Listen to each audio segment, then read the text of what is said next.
Hello everyone, top aesthetic GK पर आप सभी का भरपूर स्वागत है। आज की इस वीडियो में हम देखेंगे पॉलिटी की पहली क्लास और पहले चैप्टर भारत का संवैधानिक इतिहास।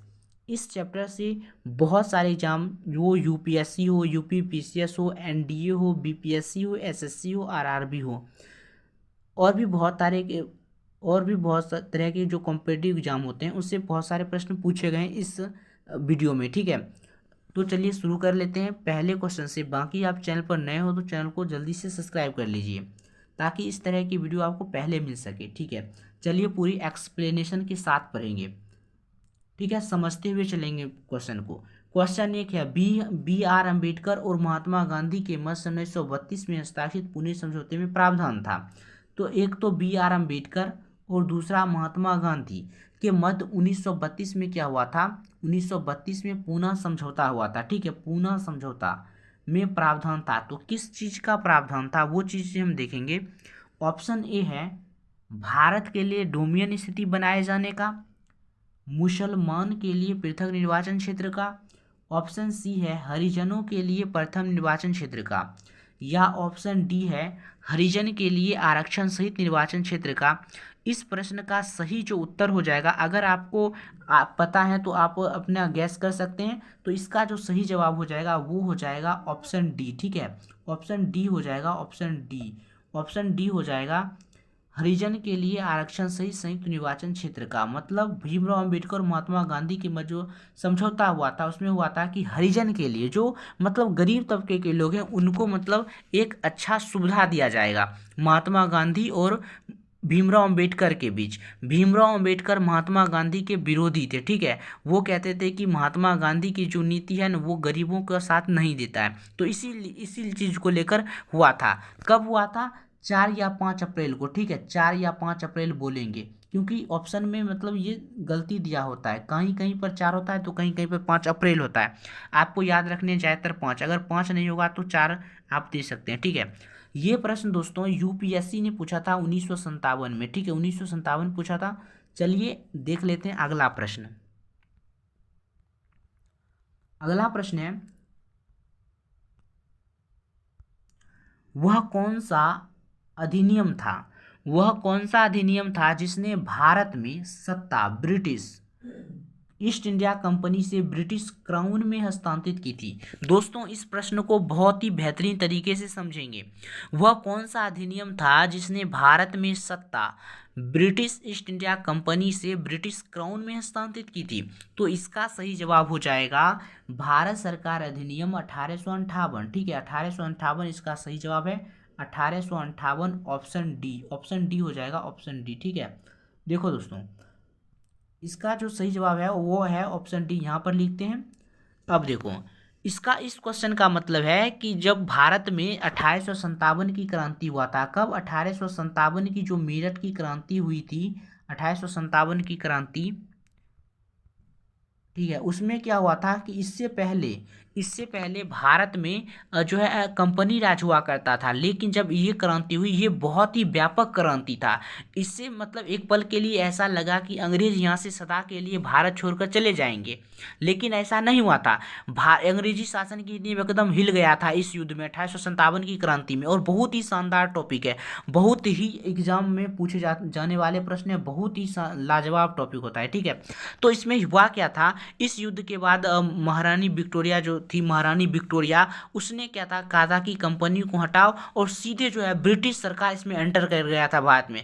पहले तो क्या होता था, पहले कंपनी आती थी। ठीक है, इसमें अब क्या है, कंपनी को हटा दिया गया। जो ईस्ट इंडिया कंपनी आई थी व्यापार करने के लिए, 1600 ईस्वी में इसकी स्थापना हुई थी। 31 दिसंबर 1600 ईस्वी को भारत में व्यापार करने के लिए आई थी। अब उस कंपनी को हटा दिया गया था, अब ब्रिटिश क्राउन में चला गया। मतलब क्या कि भारत में सीधे मतलब अंग्रेजी सरकारों ने एंटर कर दिया था। ठीक है, तो इसका भारत सरकार अधिनियम 1858 मतलब 57 के बाद हुआ था, 57 के 1 साल बाद आ गया था, वो 1858 में हुआ था।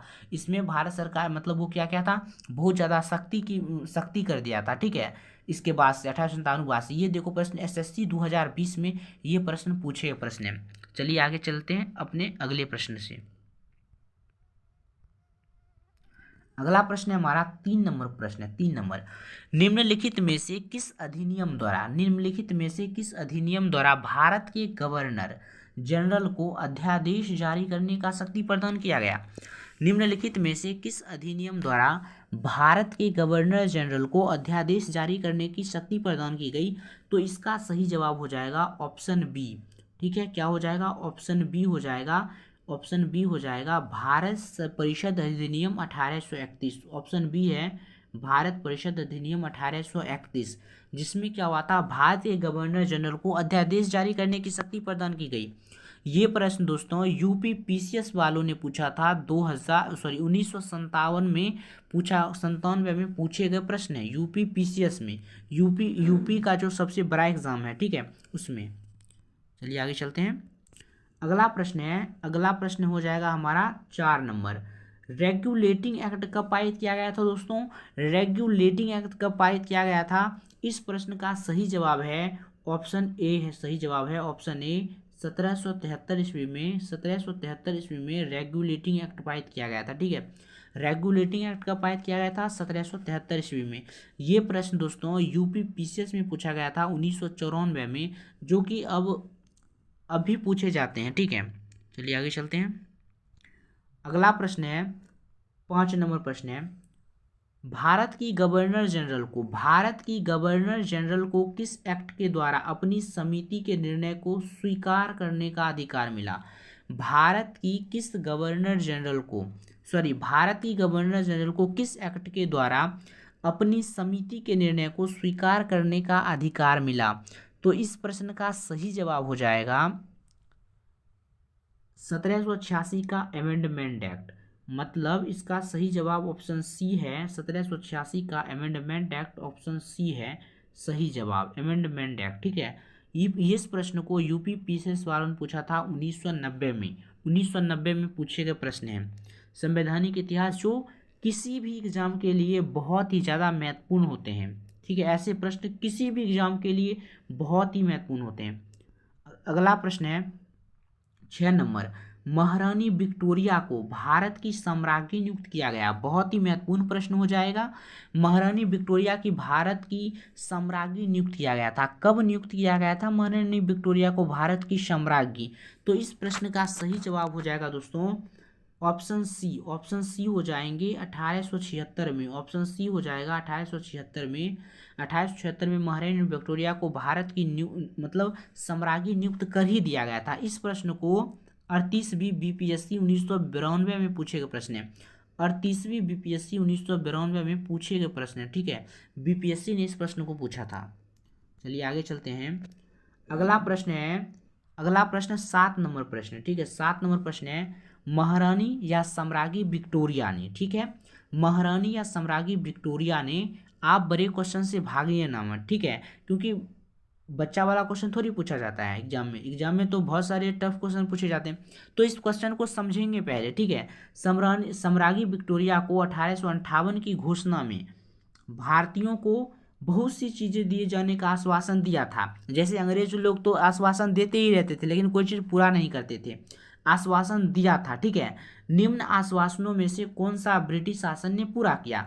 मतलब ब्रिटिश शासन ने 1858 की घोषणा में भारतीयों को आश्वासन दिया था 1857 की क्रांति के बाद, कहा कि हम मतलब भारतीयों के पक्ष में शासन करेंगे। तो देखते हैं ऑप्शन कौन सा ऑप्शन सही होगा। पहला जो ऑप्शन है वो कहता है रियासतों को हड़पने की नीति समाप्त कर दी जाएगी। मतलब अब जो है अंग्रेज सरकार किसी रियासत को नहीं हड़पेंगे। अगला देखते हैं, दूसरा है देशी रजवाड़ों की यथास्थिति बनाई रखी जाएगी। अगला है भारतीय व यूरोपीय सभी प्रजा को समान व्यवहार मिलेगा, जो ऐसा कभी नहीं हुआ था, भारतीयों को कोई सम्मान नहीं मिलता था। अगला 4 नंबर है भारतीयों के सामाजिक व आर्थिक विश्वासों में कोई हस्तक्षेप नहीं होगा। ये तो उसका मतलब बहलाना फुसलाने वाला अंग्रेज का काम था। इसका सही जवाब हो जाएगा दोस्तों ऑप्शन बी। ऑप्शन बी इसका सही जवाब है, देशी रजवाड़ों की यथास्थिति बनाई रखी जाएगी। ऑप्शन बी इसका सही जवाब हो जाएगा। इसका मतलब था दोस्तों कि जब अंग्रेज यहाँ से चला गया अंग्रेज जब यहाँ से चला गया तो यहाँ यहाँ जो राजा महाराजा हुआ करते थे उनको इसने क्या कर दिया, सबको स्वतंत्र कर दिया। उस समय 560 ऐसे रजवाड़े थे। ठीक है, अगर ऐसा नहीं होता, अगर इन सब रजवाड़ों को मिलाया नहीं जाता तो आज भारत में 38 राज्य नहीं, आज भारत में 500 से ज़्यादा देश होता, भारत में ही 500 से ज़्यादा देश होता। तो इस अंग्रेज चाहते थे कि भारत को तोड़ना चाहते थे, ठीक है, रियासतों को हड़पने की नीति। तो इसका सही जवाब हो जाएगा ऑप्शन बी, देशी रजवाड़ों की स्थिति यथार्थी बनाई जाएगी, और यही किया गया था। बाद में सरदार वल्लभ भाई पटेल के द्वारा जो है इनको भारतीय संघ में मिलाया गया था, ठीक है। ये प्रश्न दोस्तों यूपी पीसीएस में 1994 में पूछे गए प्रश्न है। चलिए आगे चलते हैं, अगला प्रश्न देखते हैं। अगला प्रश्न है 8 नंबर प्रश्न है, जो कि बहुत ही महत्वपूर्ण है, बहुत ही ज़्यादा महत्वपूर्ण है। मार्ली मिंटो क्या होते हैं? बच्चे जो है एकदम इसमें फंस जाते हैं कि बताओ मार्ले मिंटो क्या है, मार्ले मिंटो क्या है। मार्ले मिंटो जो है, मार्ले मिंटो 1909 का जो मोंटेस्क्यू चेम्सफोर्ड है, इसमें बच्चे फंस जाते हैं, बड़े बड़े बच्चे कंफ्यूज हो जाते हैं। तो चलिए इन प्रश्नों को बड़े ही आसानी से देखते हैं और समझते हैं। मिंटो, ठीक है, मिंटो मार्ली सुधार का उद्देश्य क्या था? मिंटो मार्ली सुधार का उद्देश्य क्या था, पर्पस क्या था? इसको आप मार्ले मिंटो भी बोल सकते हो, ठीक है। ये दोनों एक अधिकारी, अंग्रेज के जो जाने माने अधिकारी थे, मार्ले मिंटो, लॉर्ड मिंटो और लॉर्ड मार्लो, उनका सुधार का क्या उद्देश्य था? तो ऑप्शन ए है पृथक निर्वाचन प्रणाली, ऑप्शन बी है भारतीयों की भागीदारी बढ़ाना, ऑप्शन सी है युद्ध में सहयोग हेतु तैयार करना, ऑप्शन डी है पूर्ण स्वतंत्रता देना। तो मार्ले मिंटो का उद्देश्य क्या था दोस्तों?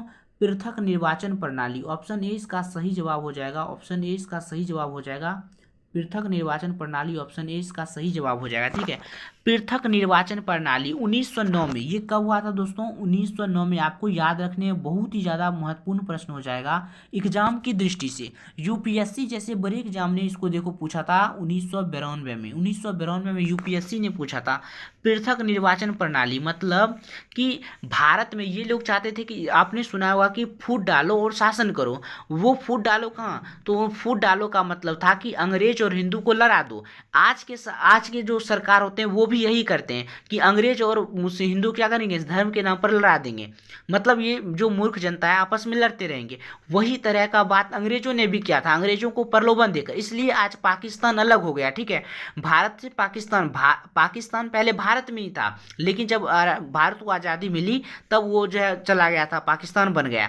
तो पृथक निर्वाचन प्रणाली 1909 से, सबसे पहले 1909 में ही सांप्रदायिक विभाजन हुआ था, ठीक है। आपको याद रखने ये क्या हुआ था, मार्ले मिंटो जब भी कहेगा तो पृथक निर्वाचन प्रणाली आएगा, ठीक है। चलिए अगला प्रश्न देखते हैं। अगला प्रश्न है 9 नंबर, मार्ले मिंटो सुधार बिल किस वर्ष में पारित किया है? अभी देख ही चुके हैं मार्ले मिंटो सुधार बिल किस वर्ष में पारित किया गया है। तो इसका सही जवाब हो जाएगा 1909 में, ऑप्शन ए इसका सही जवाब हो जाएगा 1909 में, ऑप्शन ए इसका सही जवाब है। मार्ले मिंटो जो सुधार बिल है 1909 में पारित किया गया था। ये प्रश्न यूपी पीसीएस वालों ने पूछा था 1994 में। यूपी का जो पीसीएस होता है दोस्तों, जो कि यूपी का सबसे बड़ा एग्जाम है, वो 1994 में इस प्रश्न को पूछा था कि मार्ले मिंटो सुधार बिल किस वर्ष में पारित किया गया? वो किया गया था 1909 में। आइए चलते हैं अगले प्रश्न की तरफ। अगला प्रश्न है 10 नंबर, मुसलमान के लिए अतिरिक्त निर्वाचक मंडल प्रारंभ में किसके द्वारा लाया गया? मुसलमान के लिए अतिरिक्त निर्वाचक मंडल प्रारंभ में किसके द्वारा लाया गया? तो इस प्रश्न का सही जवाब हो जाएगा मार्ले मिंटो सुधार बिल। मार्ले मिंटो सुधार बिल 1909 के द्वारा लाया गया था। 20 का सही जवाब हो जाएगा, 20 का सही जवाब हो जाएगा। क्या कहता है, मुसलमानों के लिए अतिरिक्त निर्वाचक मंडल प्रारंभ में किसके द्वारा लाया गया? सबसे प्रारंभ में किसके द्वारा लाया गया था? मार्ले मिंटो सुधार बिल 1909 के द्वारा लाया गया था। ये प्रश्न दोस्तों यूपीएससी ने पूछा था 1998 में, 1998 में ये प्रश्न पूछे जा चुके हैं। इसका मतलब था कि मार्ले मिंटो ये चाहते थे कि भारत में जब मुसलमान की अगर अलग राजनीति रहेगी और हिंदू अलग राजनीति करेंगे तो ये कभी एक हो ही नहीं सकते, और जब ये कभी एक नहीं होंगे तो हमारे ऊपर सवाल उठाने वाला कोई नहीं होगा। तो सही जवाब मार्ले मिंटो सुधार 1909 हो जाएगा। अगला प्रश्न दोस्तों 11 नंबर प्रश्न है 1909 की इंडियन काउंसिल एक्ट में किस बात की व्यवस्था की गई थी? 1909 की इंडियन काउंसिल एक्ट में किस बात की व्यवस्था की गई थी? ठीक है, 1909 में 1909 के इंडियन काउंसिल एक्ट में किस बात की व्यवस्था की गई थी? तो इसका सही जवाब हो जाएगा सांप्रदायिक प्रतिनिधित्व। सांप्रदायिक प्रतिनिधित्व ऑप्शन 20 का सही जवाब है, सांप्रदायिक प्रतिनिधित्व। ठीक है, सांप्रदायिक प्रतिनिधित्व 1909 की इंडियन काउंसिल एक्ट में किस बात की व्यवस्था की गई थी? सांप्रदायिक प्रतिनिधित्व की। ये प्रश्न दोस्तों यूपी पीसीएस ने 1996 में पूछा था। चलिए आगे चलते हैं। अगला प्रश्न है 12 नंबर। मॉन्टेस्क्यू चेम्सफोर्ड सुधार में प्रावधानों का सार था। मॉन्टेस्क्यू चेम्सफोर्ड सुधार जो कि दोस्तों ये आया था 1919 में। ठीक है, 1919 में आया था, 1919 में आया था मॉन्टेस्क्यू। ये बात आपको याद रखने बहुत ज़रूरी है। कब आया था? 1919 ईस्वी में आया था मॉन्टेस्क्यू चेम्सफोर्ड सुधार योजना। तो इसमें क्या था मॉन्टेस्क्यू चेम्सफोर्ड में? इसमें था प्रांतों में दोहरा शासन। प्रांतों में दोहरा शासन ऑप्शन 20 का सही जवाब हो जाएगा। 1909 में अंग्रेजों ने क्या किया? एक सबसे बड़ा चाल खेला कि 1909 में कहा कि अब जो है भारत में मुसलमानों के लिए पृथक निर्वाचन लाया 1909 में, और कहा कि प्रांतों में अब दोहरा शासन होगा हिंदू और मुस्लिम को लेकर राजनीति में। तो 1909 में आया था। ठीक है, इसको चेम्सफोर्ड सुधार कानून भी कहते हैं, इसको काला कानून भी कहते हैं, इसको काला कानून भी कहते हैं। ठीक है, 1919 में आया था। ठीक है, ये देखो यूपीएससी 1987 में पूछे गए प्रश्न है। चलिए आगे चलते हैं। अगला प्रश्न है 13 नंबर प्रश्न। ठीक है, 13 नंबर प्रश्न है 1946 का कैबिनेट मिशन। 1946 का कैबिनेट मिशन 3 मंत्रियों में गठित था, निम्नलिखित में से कौन इसका सदस्य नहीं था? 1946 का कैबिनेट मिशन 3 मंत्रियों में गठित था, निम्नलिखित में से कौन इसका सदस्य नहीं था दोस्तों? तो चलिए देख लेते हैं कौन इसका सदस्य नहीं था। देखो लॉर्ड पैथिक लॉरेंस ये था, Lord Pethick Lawrence cabinet mission का सदस्य था। ए.बी. अलेक्जेंडर इसका था, ए.बी. अलेक्जेंडर भी इसका सदस्य था कैबिनेट मिशन का। सर स्टेफर्ड क्रिप्स भी था, लेकिन लॉर्ड एमरी जो था दोस्तों ये इसका सदस्य नहीं था, ये इसका सदस्य नहीं था। क्या हो जाएगा सही जवाब? सही जवाब हो जाएगा ऑप्शन डी। ऑप्शन डी इसका सही जवाब है, लॉर्ड एमरी। ये प्रश्न यूपी पीसीएस 1994 में पूछे गए प्रश्न है। ठीक है, 1994 में पूछे गए प्रश्न है। चलिए आगे चलते हैं अगला प्रश्न की तरफ। अगला प्रश्न है 14 नंबर। कैबिनेट मिशन योजना के विषय में कौन सा सही नहीं है? कौन सा सही नहीं है? तो देख लेते हैं कौन सा सही नहीं है कैबिनेट मिशन योजना के बारे में। प्रांतीय समूहीकरण। कैबिनेट मिशन योजना के विषय में कौन सही नहीं है? प्रांतीय समूहीकरण। ये बात तो बिल्कुल सही है, ये बात तो बिल्कुल सही है, प्रांतीय समीकरण ऑप्शन ए। भारतीय सदस्यों वाला अंतरिम मंत्रिमंडल, जी बिल्कुल सही बात है, भारतीय सदस्यों वाला अंतरिम मंत्रिमंडल भी था। पाकिस्तान की स्वीकृति, देखो इसको थोड़ा रखते हैं, संविधान निर्माण का अधिकार ना, ये भी था, लेकिन पाकिस्तान की स्वीकृति कदापि नहीं थी, क्योंकि कैबिनेट मिशन योजना तो 1946 में आया, उसमें पाकिस्तान की स्वीकृति नहीं हुई थी। पाकिस्तान की स्वीकृति तो दोस्तों हो गया था 1947 में, जब आज़ादी मिली थी उस समय कैबिनेट मिशन योजना के था। ठीक है, कैबिनेट मिशन योजना।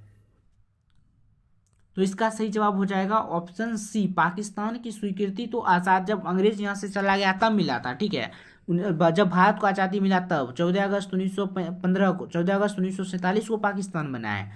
तो देखो ये प्रश्न दोस्तों यूपीएससी 1946 में पूछे गए प्रश्न है। आगे चलते हैं। अगला प्रश्न है 15 नंबर। भारत का संविधान लागू होने तक, स्वतंत्रता के बाद मतलब स्वतंत्रता के पश्चात इसका शासन किसके अंतर्गत चलाया गया था? भारत का संविधान लागू होने तक इसका पश्चात इसका शासन किसके अंतर्गत चलाया गया था? तो इस प्रश्न का सही जवाब है भारत शासन अधिनियम सरकार के द्वारा। ऑप्शन सी इसका सही जवाब है, ऑप्शन सी भारत 1935 के भारत सरकार अधिनियम के अनुसार 35 मतलब सी इसका सही जवाब है।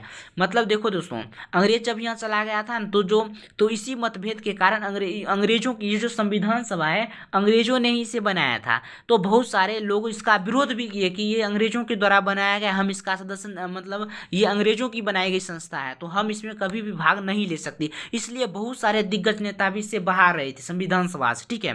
तो 1935 के अभी भी वो जो है अंग्रेजों के द्वारा ही बनाया गया है। तो चलिए आगे चलते हैं, अगले प्रश्न की तरफ चलते हैं। अगला प्रश्न है 16 नंबर। भारतीयों को वर्ष 1947 में सार्वभौम सत्ता सौंपने की योजना निम्नलिखित में से किस योजना के नाम से जानी जाती है? भारतीयों को वर्ष 1947 में सार्वभौम सत्ता सौंपने की योजना निम्न में से किस नाम से जानी जाती है? तो उसको कहते हैं दोस्तों माउंटबेटन योजना। क्या कहते हैं दोस्तों? माउंटबेटन योजना। ऑप्शन सी इसका सही जवाब हो जाएगा, माउंटबेटन योजना। क्योंकि माउंटबेटन योजना के द्वारा ही भारत को स्वतंत्रता मिला है, ठीक है। भारत आज़ादी पर पहुंचा है, आज़ादी मिली है, ठीक है। तो इसका सही देखो, ये प्रश्न दोस्तों यूपी पीसीएस 1994 में पूछे गए प्रश्न है, यूपी पीसीएस 1994। अगला प्रश्न देखो, अगला प्रश्न बहुत ही महत्वपूर्ण प्रश्न है जो कि मैं नहीं बताऊंगा, आपको इसका जवाब कमेंट में बताने हैं, ठीक है। 17 नंबर प्रश्न का जवाब आपको कमेंट में बताने हैं। बहुत ही आसान प्रश्न है। देखो, कौन सुमेल नहीं है, कौन सुमेलित नहीं है, कौन सुमेलित नहीं है, इस चीज़ को आपको जो है दोस्तों कमेंट में बताना है, कौन सुमेलित नहीं थे। देखो, कैबिनेट मिशन योजना, कैबिनेट मिशन जो है संविधान सभा का गठन हुआ था। मैं एक बता देता हूं कि कैबिनेट मिशन योजना जो है संविधान सभा का गठन हुआ था, संविधान सभा का गठन किया था कैबिनेट मिशन योजना के तहत। कैबिनेट मिशन योजना के तहत संविधान सभा का गठन किया था। साइमन कमीशन, उसके बाद साइमन कमीशन जो कि 3 फरवरी 1928 को आया था, 3 फरवरी 1928 को आया था, ठीक है, साइमन कमीशन। तो इसका जवाब आपको कमेंट में बताने हैं। ये प्रश्न यूपीएससी 1988 में पूछे गए प्रश्न है। अगला प्रश्न है 18 नंबर। अखिल भारतीय महासंघ स्थापित करने का प्रावधान शामिल किया गया था। अखिल भारतीय महासंघ स्थापित करने का प्रावधान शामिल किया गया था। तो इसका सही जवाब क्या हो जाएगा? सही जवाब है भारत सरकार अधिनियम 1935। ऑप्शन ए इसका सही जवाब हो जाएगा, भारत सरकार अधिनियम 1935। ये प्रश्न यूपी पीसीएस 2013 में पूछे गए प्रश्न है। चलिए आगे चलते हैं। अगला प्रश्न है 19 नंबर। निम्न में से किस अधिनियम ने केंद्र में द्वैध शासन प्रणाली को स्थापित किया? निम्न में से किस अधिनियम ने केंद्र में द्वैध शासन प्रणाली को स्थापित किया? तो सही जवाब है भारत शासन अधिनियम 1935। भारत शासन अधिनियम के 1935 के तहत जो है केंद्र में द्वैध शासन प्रणाली की स्थापित की गई। और भारत शासन अधिनियम वो दोस्तों है काफ़ी महत्वपूर्ण है, इसी के द्वारा ही तो अभी तक भारत में जो कानून चल रहे हैं वो 1935 के शासन के तहत ही चल रहे हैं। संविधान बना है इसी अंग्रेजों के द्वारा ही, इसी भारत संविधान के तहत ही। क्योंकि अंग्रेज जो संविधान सभा आप देख रहे हैं उसकी स्थापना तो पहले कर दी गई थी, और अंग्रेजों के समय में, मतलब अंग्रेजों की द्वारा ही बनाई गई संस्था है। और बहुत सारे जो तत्व हैं हमारे संविधान में वो तो विदेशों से ही लिए गए हैं, उधार लिए गए हैं।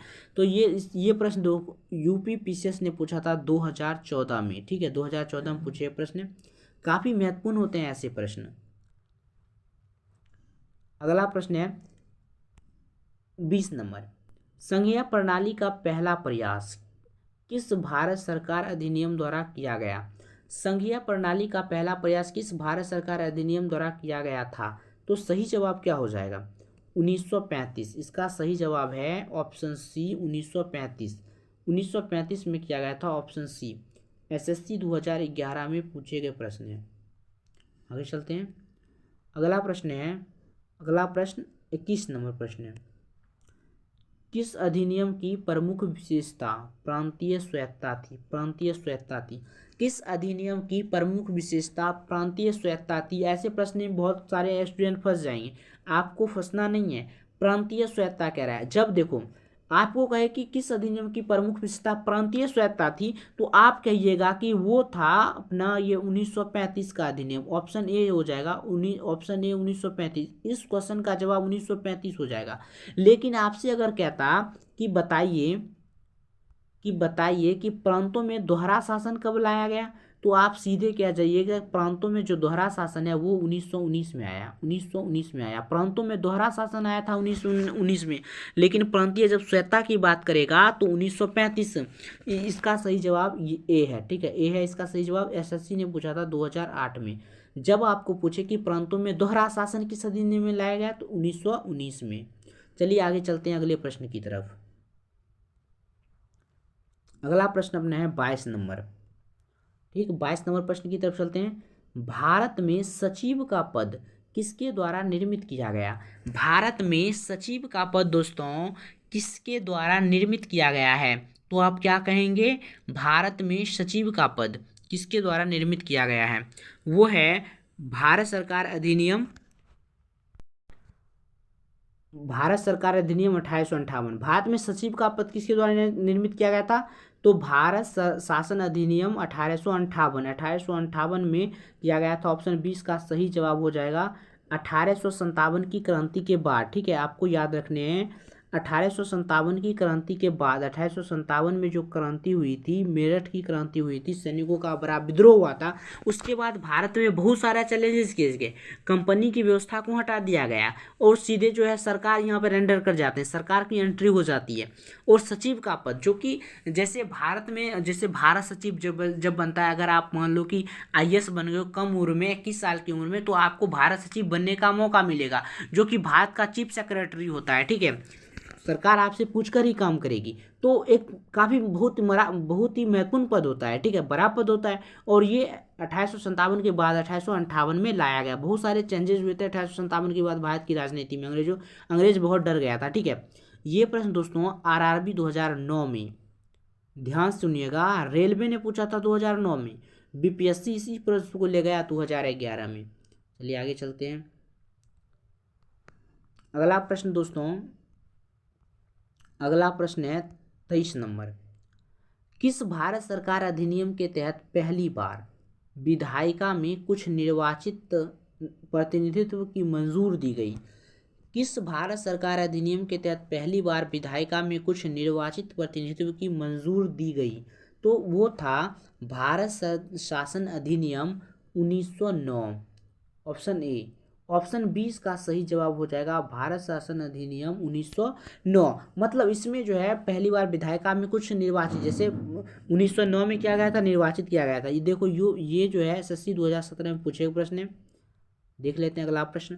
अगला प्रश्न है 2000 भारत शासन अधिनियम 1935 द्वारा स्थापित संघ में अवशिष्ट शक्तियाँ किसे दी गई?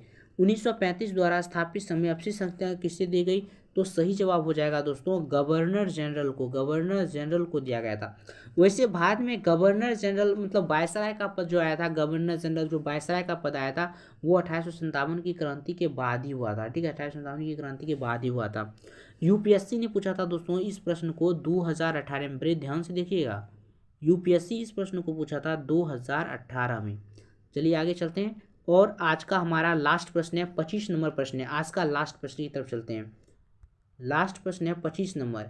किस अधिनियम को मॉन्टेस्क्यू चेम्सफोर्ड सुधार के नाम से जाना? दोस्तों बहुत ही महत्वपूर्ण प्रश्न है, इसको हम जो है डबल स्टार करेंगे। इस प्रश्न को हम डबल स्टार करेंगे, थोड़ा स्टार तो बढ़िया से बन जाए। डबल स्टार करने वाले हैं इस प्रश्न को हम। ठीक है, किस अधिनियम को मॉन्टेस्क्यू चेम्सफोर्ड सुधार कहते हैं? तो भारत शासन अधिनियम जो है दोस्तों, भारत शासन अधिनियम 1919 को कहा गया है। 1919 भारत शासन अधिनियम 1919। ऑप्शन 20 का सही जवाब हो जाएगा ऑप्शन बी। ठीक है, इसको मॉन्टेस्क्यू चेम्सफोर्ड सुधार के नाम से जाना जाता है। ये प्रश्न दोस्तों एसएससी 2019 में पूछे गए प्रश्न थे। आज के इतना ही, धन्यवाद। मिलते हैं आगे की वीडियो में। बाकी आप चैनल पर नए हो तो जल्दी से चैनल को सब्सक्राइब कर दीजिए। और आप इस पूरे क्लास को करने के बाद जो है आप इस क्वेश्चन का जवाब कमेंट में दीजिए। ठीक है, इस क्वेश्चन का जवाब आपको कमेंट में देना है कि ए का किससे मिलान होगा, बी का किससे मिलान होगा, सी का किससे होगा, डी का किससे होगा। ठीक है, चलिए चलते हैं अगले फिर मिलते हैं दोस्तों अगले वीडियो में। आज के इतना ही, धन्यवाद।